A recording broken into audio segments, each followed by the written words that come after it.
For today's installation, we will be installing the RGB spare tire light on a 2017 Jeep Wrangler JKU Oscar Mike Edition. First things first, you will want to remove the rear spare tire.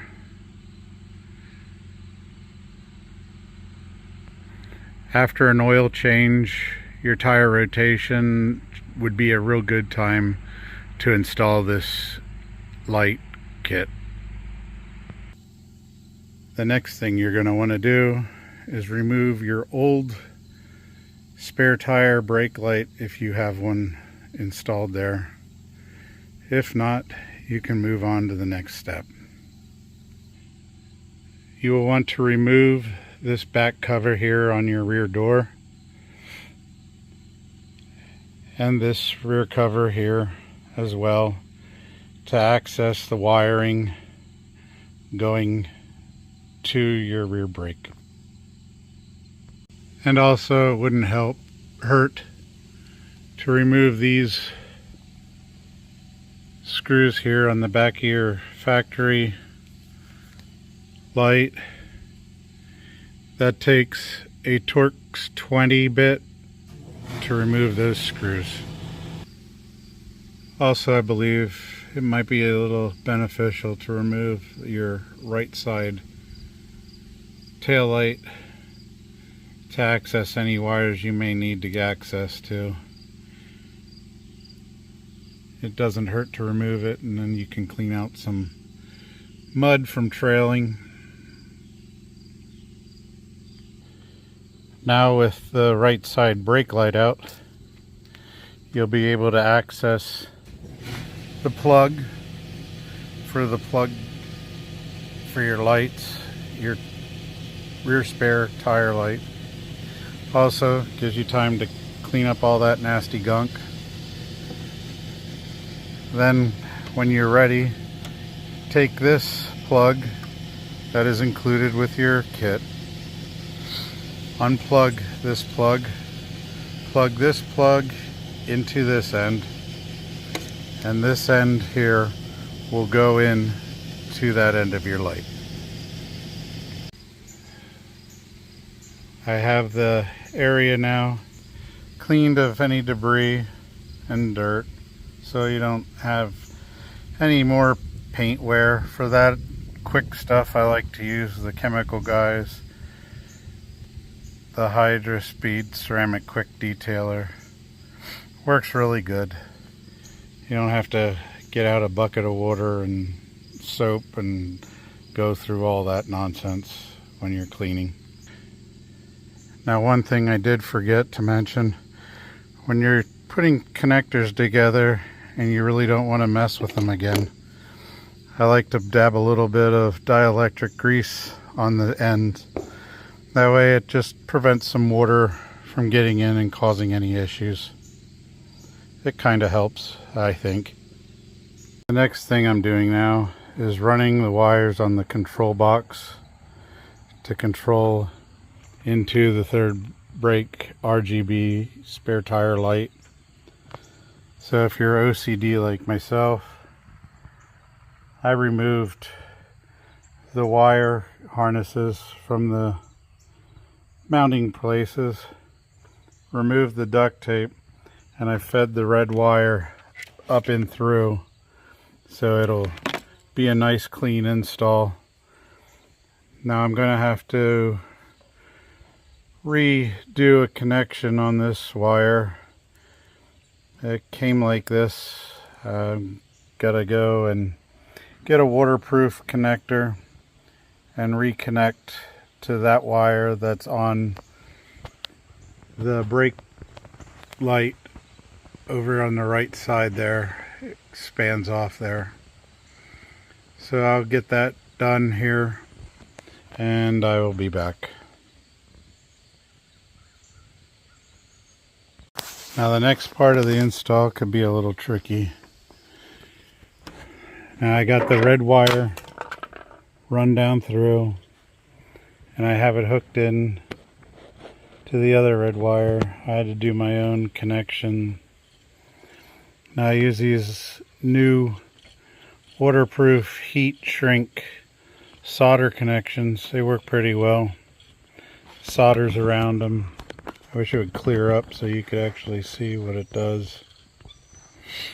But then I have all that run down through the tube protector, and then there's the control box, which I'll get some double-sided sticky tape and probably mount like right there. Now the two wires that are connected to the control box, if you're good with one of those wire fishers, I went and took the wire fisher, and behind your spare tire there are these little vents, and on the little vents you can stick the wire fisher in through and direct it over towards where the wires can come through. That way your wires will then come up through and come out right here. That way you can plug everything in, the incoming and then the outgoing to the light. And I'll use a little dab of that dielectric grease on both those connections, so it kind of protects them in the weather.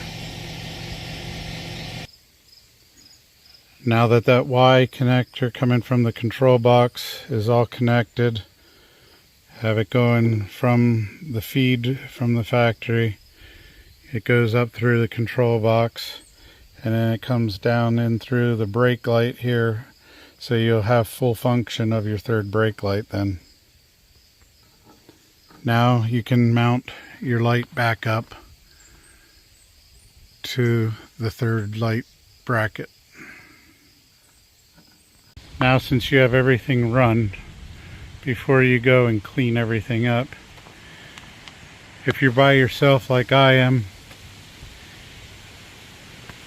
you can take a C-clamp, gently put it onto your light, and then hang your light on the back so you can test things out, make sure everything works the way it should.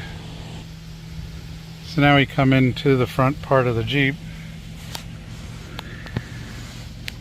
We'll press on the brake pedal,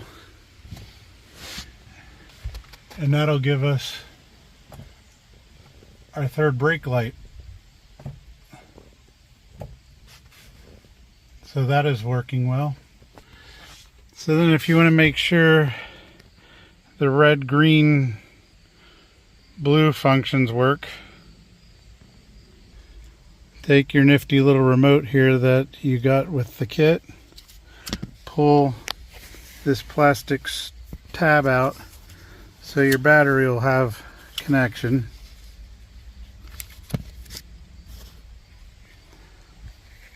Then come up here, turn your lights on one notch.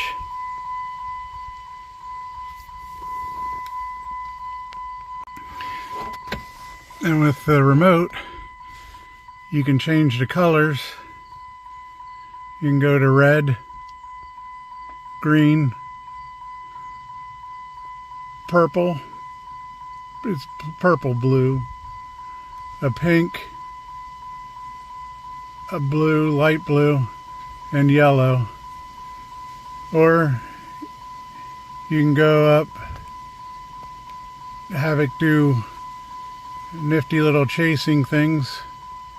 You can adjust the brightness of it as well between these two.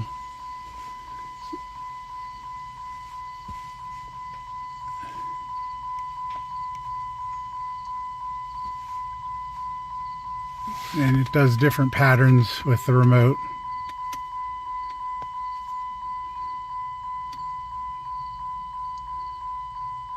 Or you can just keep it on red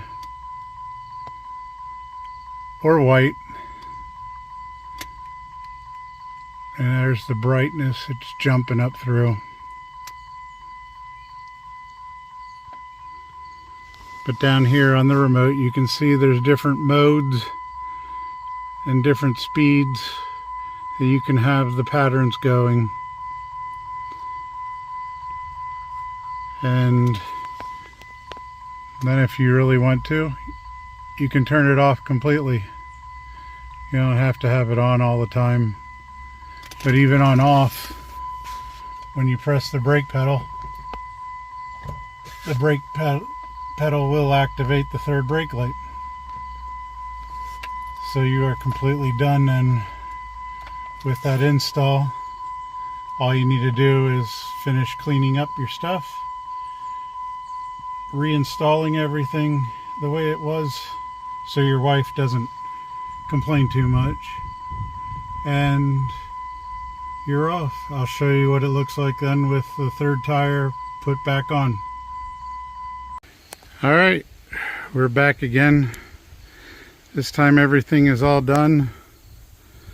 All the wires are run. The back is all put together.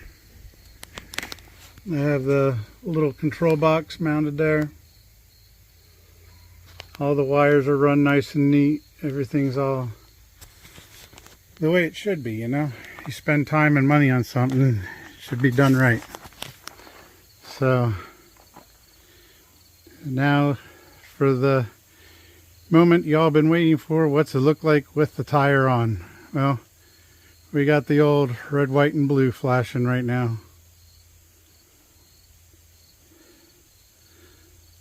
So, like I said, on the remote, you have all sorts of options for speeds. And try to get it in focus. It won't focus on it.